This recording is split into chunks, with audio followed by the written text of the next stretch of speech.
सभी मसीही भाई बहनों को जय मसीह की। हमारे स्टोरी ऑफ बाइबल चैनल में आपका स्वागत है।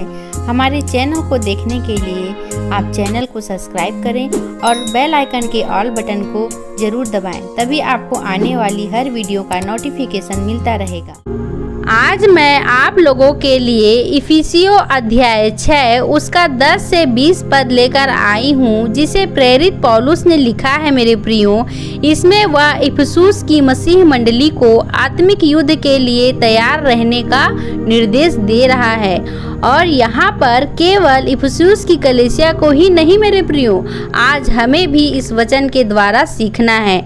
आइए वचन से जानते हैं। प्रभु में और उसकी शक्ति के प्रभाव में बलवंत बनो। परमेश्वर के सारे हथियार बांध लो कि तुम शैतान की युक्तियों के सामने खड़े रह सको।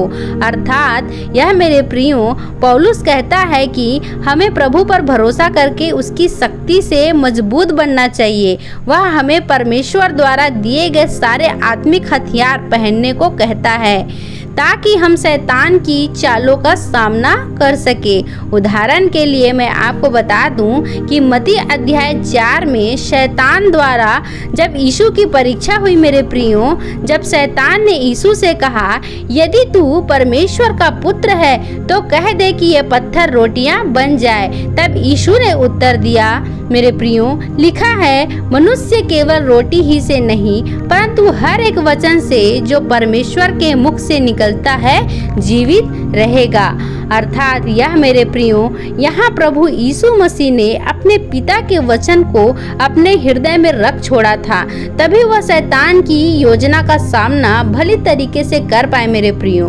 तब आगे वचन में हम देखते हैं, क्योंकि हमारा यह मल युद्ध लहू और मांस से नहीं परंतु प्रधानों से और अधिकारियों से और इस संसार के अंधकार के हकीमों से और उस दुष्टता की आत्मिक सेनाओं से है जो आकाश में है। इसीलिए परमेश्वर के सारे हथियार बांध लो कि तुम बुरे दिन में सामना कर सको और सब कुछ पूरा करके स्थिर रह सको। इस वचन में सीखने वाली बात यह है मेरे प्रियो, हमारा संघर्ष इंसानों के खिलाफ नहीं बल्कि बुरी आत्मिक शक्तियों के खिलाफ है, जो अदृश्य है मेरे प्रियो, जो हमें दिखाई नहीं देता। हमें परमेश्वर के सारे हथियार पहनने चाहिए ताकि बुरे समय में हम टिके रह सके और अंत में विजयी हो सके। तब आगे वचन में हम देखते हैं, इसीलिए सत्य से अपनी कमर कसकर और धार्मिकता की झिल्लम पहनकर और पांवों में मेल के सुसमाचार की तैयारी के जूते पहनकर और इन सब के साथ विश्वास की ढाल लेकर स्थिर रहो, जिससे तुम उस दुष्ट के सब जलते हुए तीरों को बुझा सको। अर्थात यह मेरे प्रियो, सच्चाई को अपना आधार बनाओ और धर्म सही कामों को अपने सुरक्षा कवच के रूप में पहन लो। मेल शांति के सुसमाचार अर्थात अच्छी खबर का प्रचार करने के लिए हमेशा तैयार रहो। विश्वास को अपनी ढाल बनाओ, जिससे शैतान के सभी हमलों को रोका जा सके मेरे प्रियो।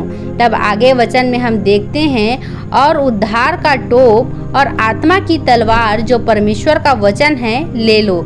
हर समय और हर प्रकार से आत्मा में प्रार्थना और विनती करते रहो और इसीलिए जागते रहो कि सब पवित्र लोगों के लिए लगातार विनती किया करो, और मेरे लिए भी कि मुझे बोलने के समय ऐसा प्रबल वचन दिया जाए कि मैं साहस के साथ सुसमाचार का भेद बता सकूं। इसका मतलब यह मेरे प्रियो, उद्धार यानी मुक्ति को अपने शरीर की सुरक्षा बनाओ और आत्मा की तलवार जो परमेश्वर का वचन अर्थात बाइबल है को अपने साथ रखो। हमेशा प्रार्थना विनती करो, विशेष रूप से अन्य विश्वासियों के लिए भी प्रार्थना करते रहो। पौलुस अपने लिए भी प्रार्थना की मांग करता है मेरे प्रियो, ताकि जब वह बोले तो उसको और प्रबल शब्द मिले, जिससे वह सुसमाचार अच्छी और साहसपूर्ण बता सके। तब आगे वचन में हम देखते हैं, जिसके लिए मैं जंजीर से जकड़ा हुआ राजदूत हूँ और यह भी कि मैं उसके विषय में जैसा मुझे चाहिए साहस से बोलूं। अर्थात यह मेरे प्रियो, पौलुस ने कहा कि वे सुसमाचार यीशु मसीह की शिक्षा का प्रचार करने के लिए कैद में हैं। उनकी प्रार्थना है कि वे साहस और निडरता के साथ यीशु मसीह के बारे में बोल सके, चाहे उनकी परिस्थिति कितनी भी कठिन क्यों ना हो। मेरे प्रियो, पौलुस जेल में बंद होने के बावजूद ईश्वर के संदेश को फैलाने में निडर बने रहना चाहता था और प्रार्थना करता था कि उन्हें सही शब्द और साहस मिले कि वे प्रभावी ढंग से अपने मिशन में पूरा हो सके। आशा करती हूँ इस वचन के द्वारा आप सब ने बहुत कुछ सीखा है। मेरे प्रियो, आप सबको जय मसीह की।